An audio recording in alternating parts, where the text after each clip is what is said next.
This evening in Kabul, as you all know,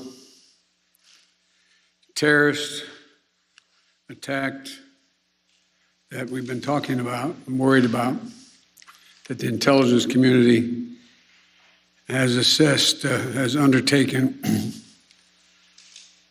an attack by a group known as ISIS-K. Took the lives of American service members standing guard at the airport and wounded several others seriously. He had also wounded a number of civilians, and civilians were killed as well. I've been engaged all day in constant contact with the military commanders here in Washington, the Pentagon, as well as in Afghanistan and Doha. And my commanders here in Washington in the field have been on this with great detail, and you've had a chance to speak to some so far. The situation on the ground is still evolving, and I'm constantly being updated. These American service members who gave their lives, it's an overused word, but it's totally appropriate here, were heroes. Heroes who've been engaged in a dangerous, selfless mission to save the lives of others. They're a part of an airlift, an evacuation effort unlike any seen in history, with more than 100,000 American citizens, American partners, Afghans who helped us, and others taken to safety in the last 11 days. Just in the last 12 hours or so, another 7,000 have gotten out. They were part of the bravest, most capable, the most selfless military on the face of the earth. And they're part of simply what I call the backbone of America. They're the spine of America, the best the country has to offer.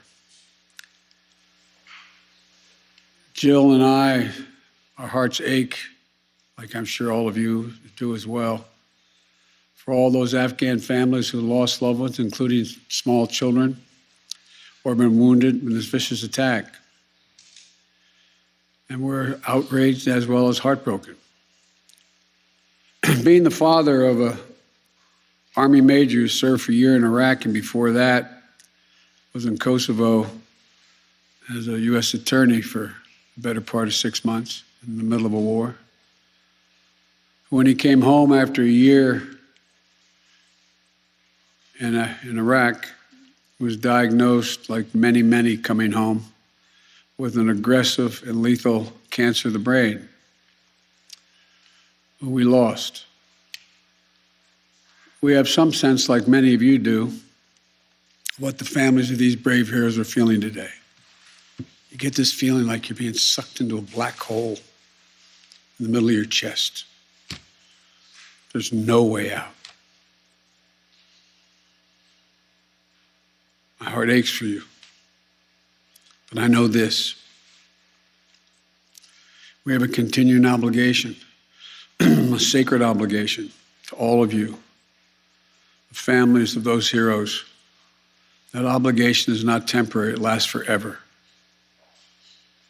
The lives we lost today were lives given in the service of liberty, the service of security, and the service of others, in the service of America. Like their fellow brothers and sisters in arms who died defending our vision and our values in the struggle against terrorism, of the fall on this day, they're part of a great and noble company of American heroes. To those who carried out this attack, as well as anyone who wishes America harm, know this: we will not forgive. We will not forget. We will hunt you down and make you pay. I will defend our interests and our people with every measure at my command. Over the past few weeks, I know many of you are probably tired of hearing me say it. We've been made aware by our intelligence community that the ISIS-K, an arch enemy of the Taliban, people who were freed when both those prisons were opened, has been planning a complex set of attacks on the United States personnel and others. This is why, from the outset, I've repeatedly said this mission was extraordinarily dangerous, and why I've been so determined to limit the duration of this mission. As General McKenzie said, this is why our mission was designed, this is the way it was designed to operate under severe stress and attack. We've known that from the beginning. And as I've been in constant contact with our senior military leaders, and I mean constant, round the clock, and our commanders on the ground and throughout the day, they made it clear that we can and we must complete this mission, and we will. And that's what I've ordered them to do. We will not be deterred by terrorists. We will not let them stop our mission. We will continue the evacuation. I've also ordered my commanders to develop operational plans to strike ISIS-K assets, leadership, and facilities. We will respond with force and precision at our time, at the place we choose, in a moment of our choosing. Here's what you need to know. These ISIS terrorists will not win. We will rescue the Americans who are there. We will get our Afghan allies out, and our mission will go on.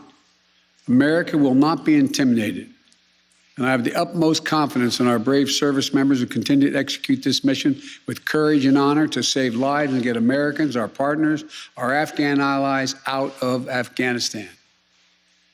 Every day when I talk to our commanders, I ask them what they need. What more do they need, if anything, to get the job done? As they will tell you, I granted every request.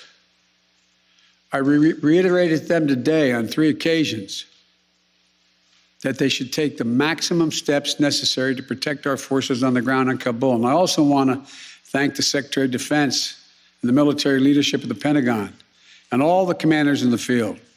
There has been complete unanimity from every commander on the objectives of this mission and the best way to achieve those objectives. Those who have served through the ages have drawn inspiration from the book of Isaiah, when the Lord says, "Whom shall I send? Who shall go for us?" The American military has been answering for a long time. "Here I am, Lord, send me. Here I am, send me." Each one of these women and men of our armed forces are the heirs of that tradition of sacrifice, of volunteering to go in harm's way, to risk everything, not for glory, not for profit, but to defend what we love and the people we love. And I ask that you join me now in a moment of silence for all those in uniform and out of uniform, military and civilian, who have given the last full measure of devotion.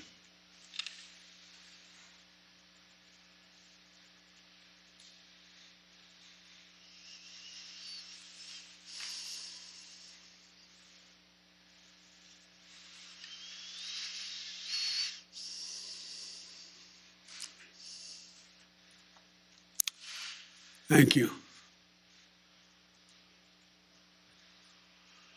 May God bless you all, and may God protect the troops and all those standing watch for America. We have so much to do. It's within our capacity to do it. We just have to remain steadfast. Steadfast.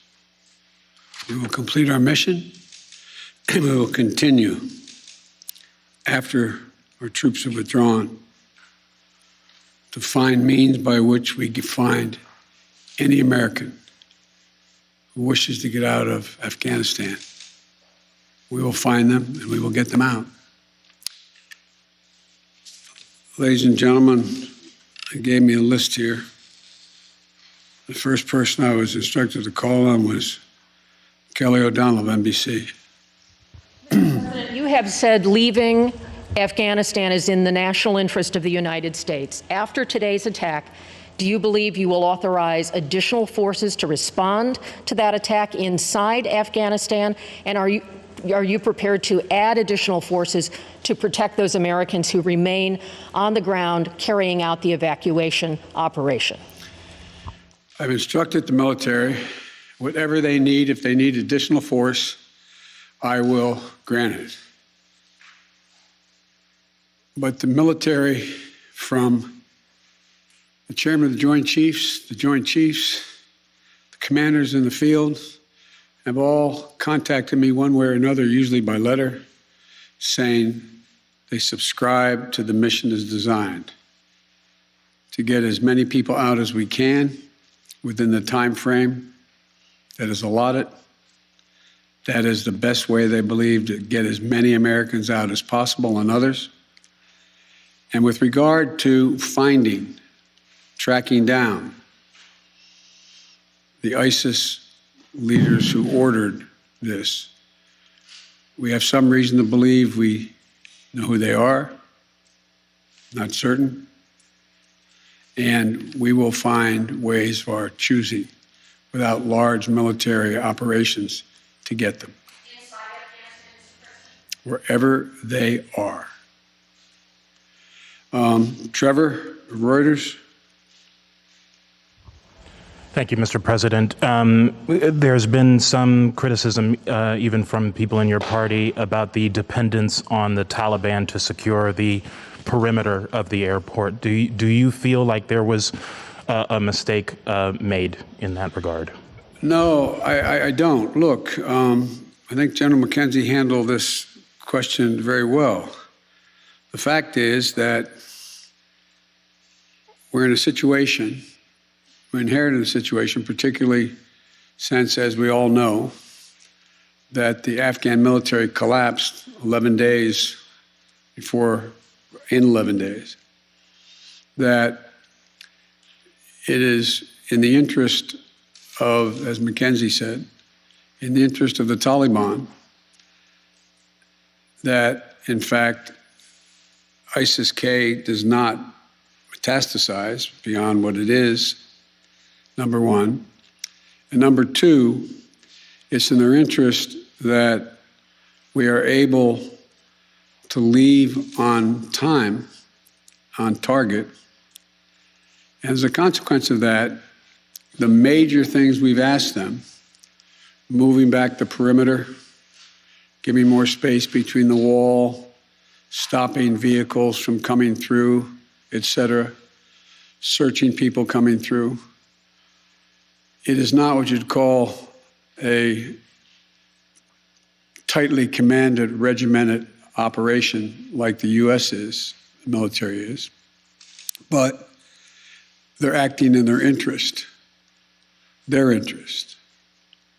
And so, by and large, and I've asked the same question to military on the ground, whether or not it's a useful exercise. No one trusts them.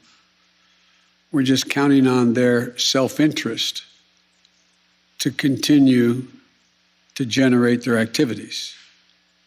And it's in their self-interest that we leave when we said, and that we get as many people out as we can. Like I said, even in the midst of everything happened today, over 7,000 people we've gotten out, over 5,000 Americans overall. So it's not a matter of trust, it's a matter of mutual self-interest. And but there is no evidence thus far that I've been given as a consequence by any of our commanders in the field that there has been collusion between the Taliban and ISIS in carrying out what happened today, both in front of the hotel and what is expected to continue for beyond today.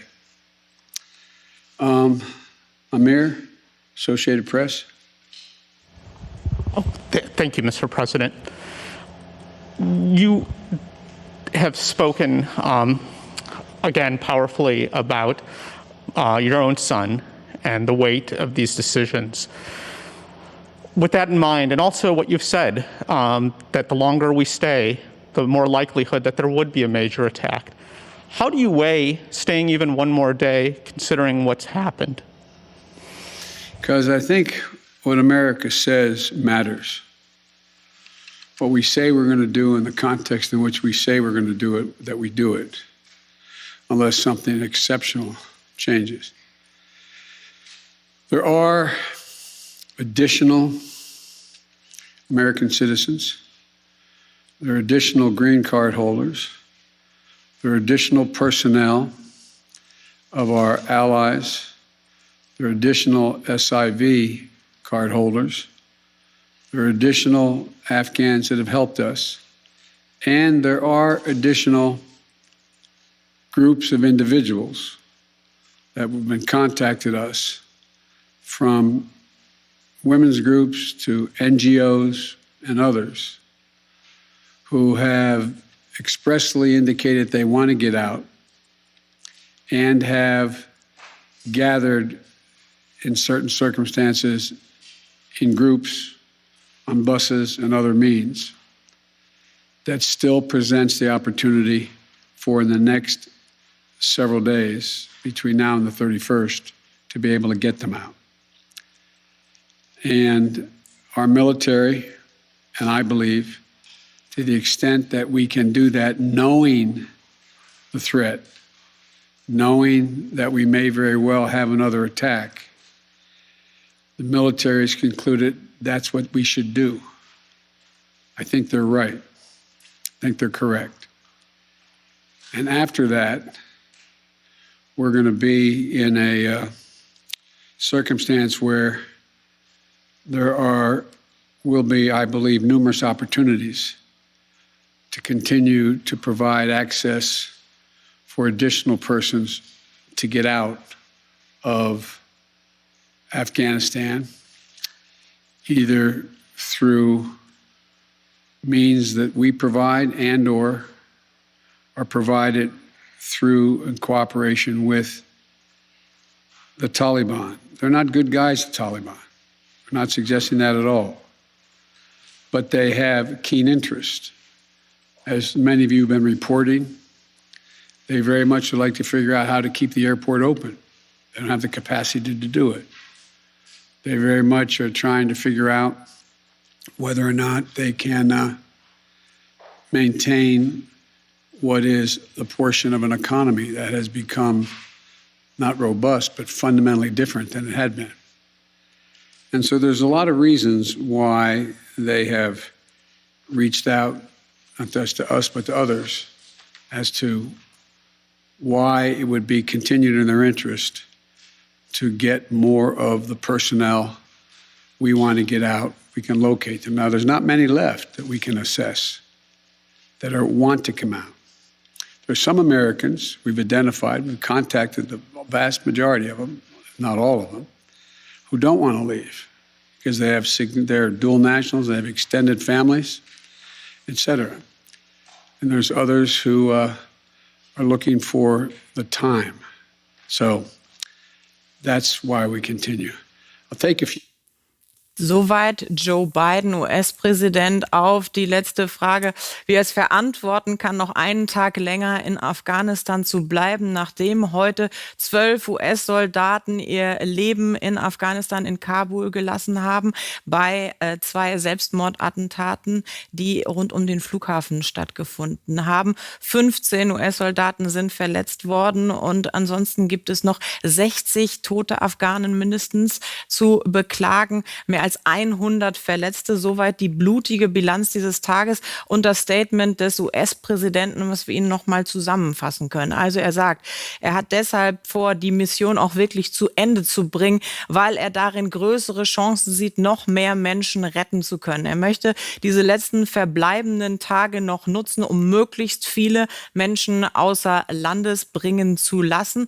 Er hat von vornherein gesagt, dass es eine sehr gefährliche Mission werden könnte. Er hat von vornherein vornherein gesagt, er möchte sie auch nicht ausdehnen zeitlich. Und er sagt, genau das ist jetzt passiert und trotzdem nutzen wir jetzt jede einzelne Sekunde, weil danach die Situation wahrscheinlich noch schwieriger wird, um Leute in Zusammenarbeit mit den Taliban eventuell noch mit zivilen Flugzeugen außer Landes zu bringen.